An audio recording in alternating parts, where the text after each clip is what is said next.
Assalamualaikum warahmatullahi wabarakatuh. Saat ini kita akan berbicara soal pengawasan di pemerintahan. Maka saya beri judul dengan pengawasan demi terciptanya good governance. Karena esensi dari pengawasan itu, salah satu tujuannya adalah menciptakan good governance, pemerintahan yang baik. Karena kalau kita melihat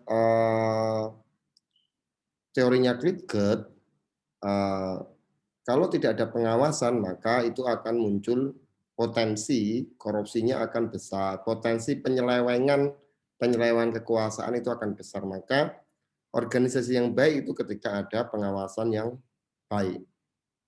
Jika suatu organisasi tidak ada pengawasan, tidak ada pengawasnya, atau bahkan tidak ada institusi yang mau pengawasan, maka bisa dipastikan potensi penyelewengan itu akan besar sekali. Karena pengawasan itu adalah mencegah. Makanya fungsi pengawasan adalah pencegahan itu sendiri. Nah, kembali lagi soal manajemen organisasi ya. Kalau kita ngomong manajemen organisasi itu bisa di mana-mana. Bisa di pemerintahan, bisa di organisasi, ormas, kemahasiswaan, dan lain sebagainya. Nah, di situ, di setiap organisasi, itu pasti adanya manajemen organisasi. Itu sangat penting sekali. Manajemen organisasi itu harus ada pengawasan yang tersistem jika organisasi itu ingin baik. Nah, ketika ada pengawasan yang tersistem, maka akan ada good governance itu sendiri. Sorry, ini salah ketik good governance. Nah, kenapa harus ada pengawasan yang tersistem? Artinya sistem ya, supaya organisasi tersebut tidak tergantung sama individu. Jadi misalkan di salah satu organisasi itu yang memerintah itu adalah sistem, bukan individu. Jika individu, maka ini menjadi salah satu ciri yang tidak sehat dalam organisasi modern. Itu menjadi ciri yang tidak sehat. Jadi misal saya lebih mematuhi instruksi senior daripada instruksi sistem. Tugas wewenang saya memang demikian. Itu tidak boleh. Karena yang namanya laporan itu dari bawahan ke atasan. Yang namanya instruksi dari atasan ke bawahan. Tidak boleh laporan itu menyamping, tidak boleh. Nah, ketika individu yang berkuasa, maka akan ada potensi yang namanya otoriter. Nah, itulah kemudian ada asas demokrasi adalah check and balance. Jadi yang namanya demokrasi check and balance itu adalah seimbang, ada kekuatan seimbang, ada pemisahan kekuasaannya seimbang. Yang namanya rektor pasti ada senat sebagai pengawasan. Yang namanya presiden, eksekutif itu ada legislatif yang berfungsi pengawasan. Itu semua yang namanya penyelenggara pemilu, KPU sebagai pelaksana, Bawaslu sebagai pengawasan. Nah, itu menjadi sistem check and balances seperti itu. Supaya tidak muncul sifat otoriter dari seorang pemimpin itu sendiri. Inilah yang dinamakan pengawasan yang tersistem.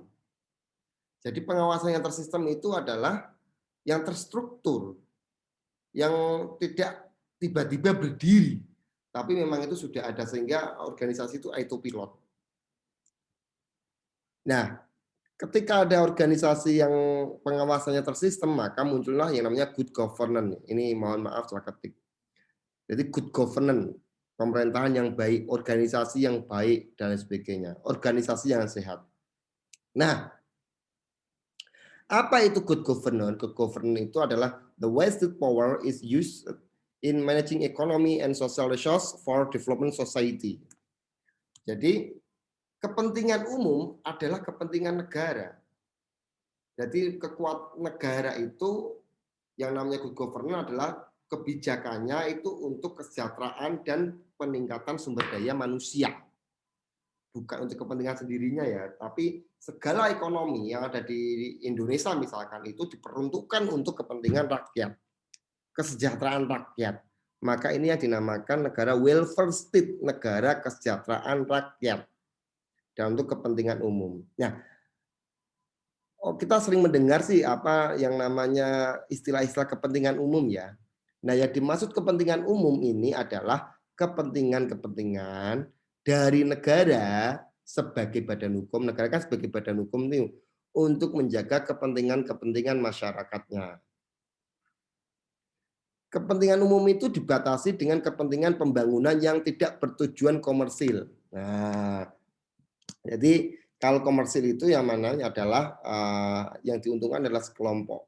Tapi kalau kepentingan umum untuk kepentingan masyarakat itu yang diuntungkan adalah masyarakat. Maka kalau kita lihat nih BUMN seperti apa minyak, kemudian listrik, itu kan pasti ada subsidinya untuk kepentingan karena pada dasarnya itu BUMN adalah ciri bahwa sumber daya alam kemudian yang mencangkup hajat orang itu banyak itu dikelola oleh negara untuk kepentingan seluas-luasnya masyarakat atau warga negara itu sendiri.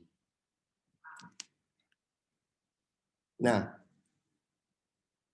kita ngomong tadi soal kepentingan umum. Itu kalau kita lihat yang namanya kepentingan umum itu juga tidak asal-asalannya, ada konkretnya itu. Jadi kalau kita mau tindakan pemerintah untuk kepentingan umum itu kita contohkan ya, memang banyak. Tapi kita contohkan soal tentang tanah, karena kebanyakan tanah ini menjadi problem di Indonesia. Bahkan sejak dulu tanah menjadi problem. Reformasi agraria, kemudian sampai sekarang itu ada perebutan tanah, perampasan tanah. Ya kita ngomong kadang-kadang soal perampasan tanah itu kan zaman-zaman oligarki ini. Aktornya siapa? Aktornya adalah pebisnis dan pemerintah. Yang namanya pebisnis itu membutuhkan lahan.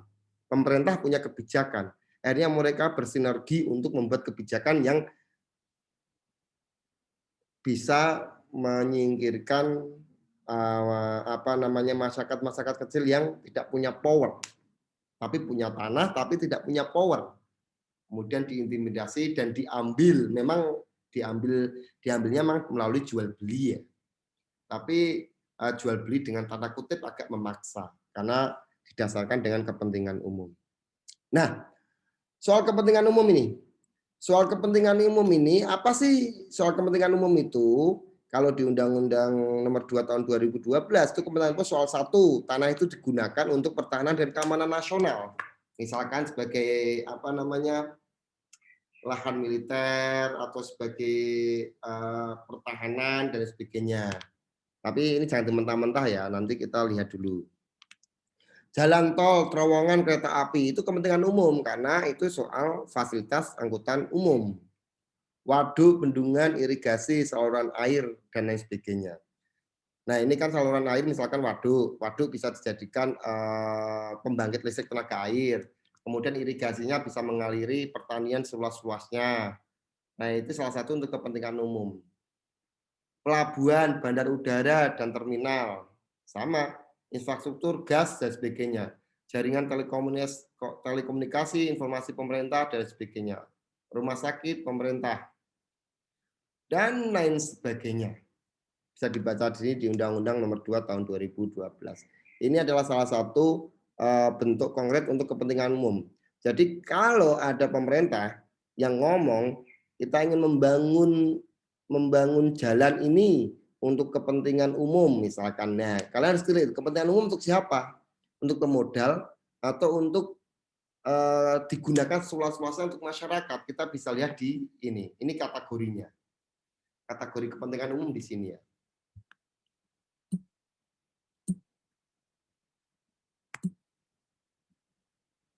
Nah, meskipun ini loh, meskipun pemerintah kemudian ingin menggusur atau penguasa ingin menggusur tanah warganya dengan dasar kepentingan umum misalkan untuk tanah militer, bandar udara, irigasi, bendungan dan sebagainya, dia tidak bisa sewenang-wenang. Pemerintah itu harus berdasarkan asas kepatutan. Ingat, pemerintah meskipun dia berdalih tanah ini untuk kepentingan umum, itu harus menggunakan asas kepatutan. Nah, asas kepatutan itu apa? Asas ini adalah asas untuk membuat kebijakan. Kepatutan itu dasar filosofinya dijadikan dasar untuk membuat kebijakan. Nah, apa itu asas kepatutan? Asas kepatutan itu adalah legal order atau melalui perjanjian. Artinya, pemerintah dalam membuat kebijakan terlebih dulu harus menjalin kesepakatan terhadap masyarakat. Nah, misalkan begini, di wilayah Kuningan itu ingin dibangun waduk. Nah, di situ berdiri tanah-tanah milik rakyat lah, milik warga. Kemudian pemerintah ingin membuat waduk. Waduk dalam kategori ini adalah program untuk kepentingan umum, ya kan? Kalau di undang-undang tadi. Nah, tapi tanah itu adalah milik masyarakat.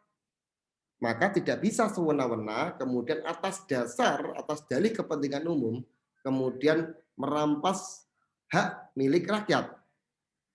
Caranya gimana? Harus melalui asas kepatutan. Asas kepatutannya bagaimana? Pemerintah berdialog dengan warga yang memiliki tanah tersebut. Kemudian membuat perjanjian. Dan buat perjanjian misalkan, oke tanah ini untuk kepentingan publik ya, sampai tak bayar sekian. Nah, misalkan gitu. Oke, sepakat. Kalau sudah sepakat baru kemudian bisa dilaksanakan program tersebut. Inilah yang kemudian kalau di kemarin-kemarin kita ngomong inilah Han bersegi dua. Di mana kebijakan ini tidak bisa kebijakan bersegi satu atau sepihak, tapi bersegi dua. Artinya itu hubungan perdata. Harus ada para pihak yang menyepakati ini. Satu pihak pemerintah, satu pihak yang punya pemilik hak tanah tersebut. Nah, jadi tidak asal ambil ya, tetapi harus melalui kesepakatan. Ini yang dinamakan dengan asas kepatutan itu sendiri. Harus ada komunikasi dengan pemerintah. Karena ini negara hukum, harus setiap tindakan pemerintah harus berlandaskan dengan hukum. Meskipun pembangunan itu untuk kepentingan umum, maka harus ada perjanjian dengan masyarakat. Karena apa? Tanah itu milik warga setempat. Nah, kalau tadi kita ngomong soal good governance atau pemerintahan yang baik, apa sih kategori pemerintahan yang baik itu sendiri? Kategori pemerintahan yang baik atau karakteristik pemerintahan yang baik itu satu, adanya partisipasi. Jadi seperti tadi ya, ketika mau membuat kebijakan pembangunan waduk, maka wilayah sekitarnya yang akan dijadikan waduk itu harus diakomodasi aspirasinya, didengarkan. Itu namanya adanya partisipasi. Yang kemudian penegakan hukum. Penegakan hukum itu ya equality before the law, seimbang. Artinya untuk membeli tanah atau untuk membuat kebijakan itu harus melakukan dasar-dasar hukumnya. Tidak boleh kemudian bersifat otoriter karena ada hukum itu sendiri.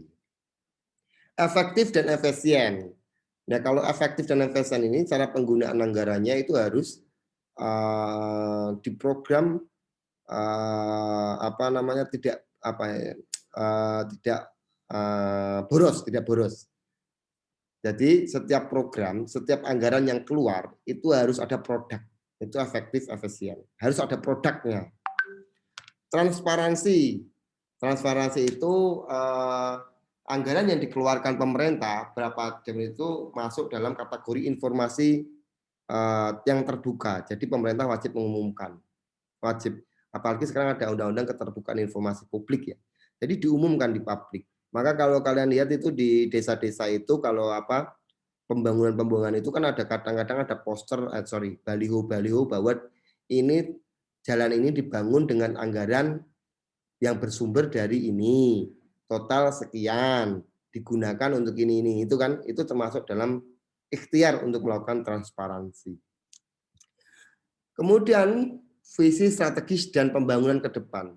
Jadi kalau pemerintah ingin melakukan pembangunan sesuatu, itu tidak boleh jangka pendek. Harus ada continue. Tidak boleh misalkan begini, membangun waduk. Waduk ini digunakan untuk apa? Untuk mengaliri tanah, mengaliri pertanian.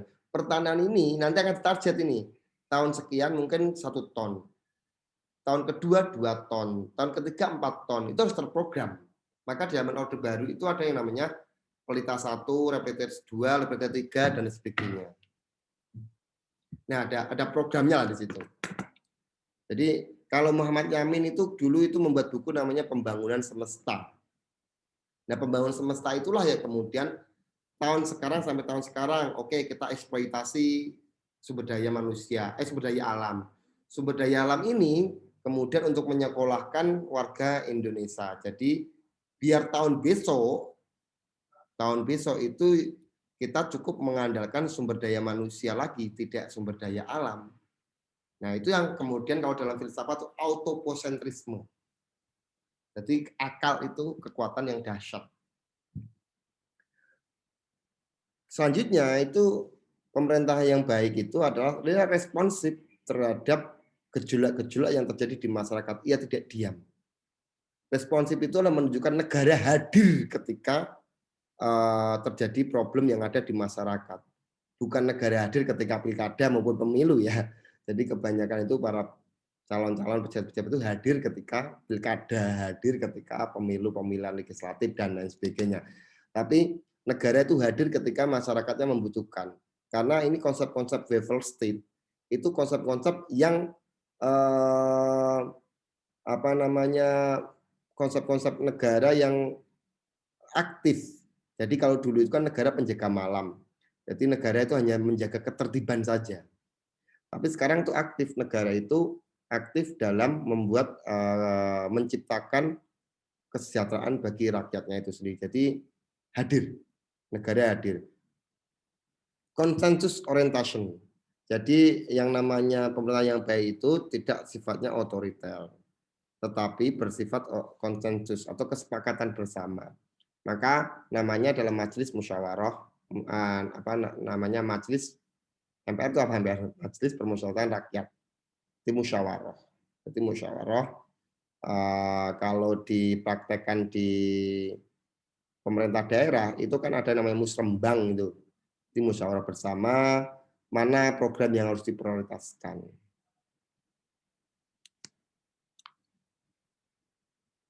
Yang selanjutnya adalah soal keadilan. Ini memang sulit ya, ini tapi nilai-nilai ya.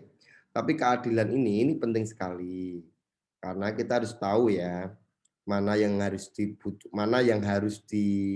dan mana yang harus tidak dibantu atau mana yang harus dibantu secara prioritas. Keadilan. Yang terakhir itu soal akuntabilitas.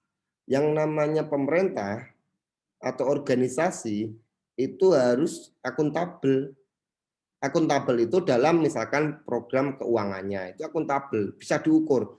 Oke, misalkan organisasi A, pemerintah A itu mempunyai dana 100 juta. Maka tahun ini ia mengeluarkan berapa, produknya apa, dan bisa dipertanggungjawabkan. Ini namanya akuntabel. Maka itu yang kemudian ada hubungannya dengan transparansi supaya masyarakat bisa melakukan pengawasan juga. Akuntabel dalam arti lain itu terukur. Jadi saya mengeluarkan uang 10.000, maka yang harus saya dapat itu apa? Itu yang harus. Jadi tidak asal markup. Jadi tidak semacam membuat proposal yang di markup. Jadi kalau di pemerintahan itu pengeluaran anggaran itu begini. Oke, kita mau membangun apa jembatan, maka rinci ukuran jembatan kualitasnya adalah murbautnya itu dengan harga 2.000 misalkan. Itu ada di situ. Jadi harus tidak boleh di markup atau bahkan direndahkan. Nanti kita bisa lihat ketika akuntabel maka produknya adalah kualitas. Jadi bisa ngukur di jembatan kita membangun jembatan. Ini akan ada prediksi. Jembatan ini mampu bertahan sampai 20 tahun kemudian. Nah, itu kan betul-betul dalam akuntabel itu sendiri. Nah, inilah singkat bahwa untuk bisa menciptakan pemerintahan yang baik adalah salah satunya adalah dengan adanya pengawasan. Karena dengan pengawasan kita itu kerja itu bisa sangat terhitung atau hati-hati. Jika tidak ada pengawasan, disadari atau tidak, akan muncul otoriter yang baru dan itu merugikan masyarakat. Demikian, terima kasih. Selamat istirahat atau selamat beraktivitas kembali. Assalamualaikum warahmatullahi wabarakatuh.